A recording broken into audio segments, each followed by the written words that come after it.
강간살인 사건이 발생한 신림동 등산로에는 방범용 CCTV가 거의 없었죠. 불과 500m 떨어진 축구장 14개 넓이의 대형 공원에도 CCTV는 달랑 10대가 다였습니다. 그것도 주차장과 놀이터 같은 곳에만 있었죠. 정작 범죄에 취약한 등산로나 체육시설에는 신림동 공원과 마찬가지로 CCTV가 아예 없던 겁니다. 사실 어떤 규격이 정해진 게 아니라서 CCTV는 한꺼번에 한 장소에 다 설치해도 문제는 안 된다고 하네요. 한범수 기자가 현장 취재했습니다. 서울 금천구의 한 공원입니다. 신림동 강간살인 사건이 발생한 관악산 생태공원에서 불과 500m 떨어진 곳입니다. 닷새 전 가까운 곳에서 끔찍한 일이 있었던 탓인지 산책로가 평소보다 한산해졌습니다. 그 사건이 일어나고서부터는 등산객도 줄고 나부터도 벌써 안 올라가지잖아. 사건이 발생했던 오전 11시와 비슷한 시각, 무성한 숲 사이사이로 뻗어있는 등산로를 직접 걸어봤습니다.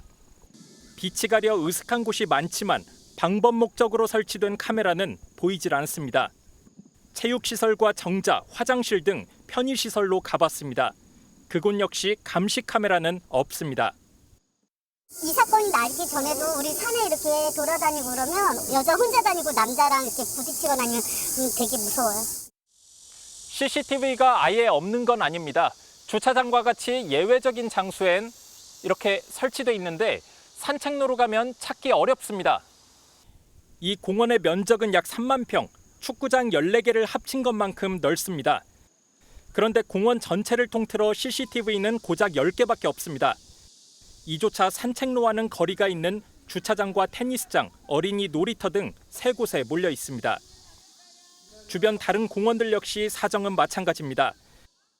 지자체가 제공하는 생활안전지도로 CCTV 설치 밀도를 확인해봤는데 크게 다르지 않습니다. 지난 2017년 지자체장이 공원에 CCTV를 설치하도록 법까지 만들어졌지만 강제력이 없는 유명무실한 규정이란 지적입니다. 게다가 설치 간격과 카메라 규격 등 구체적인 지침은 마련돼 있지 않습니다.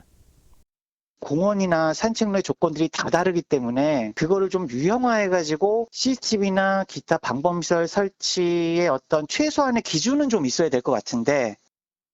해마다 등산로에서 발생하는 범죄는 9천여 건. 뒤늦게 서울시는 인공지능 CCTV를 확충하고 경찰은 당분간 산악 순찰대까지 운영하기로 했습니다.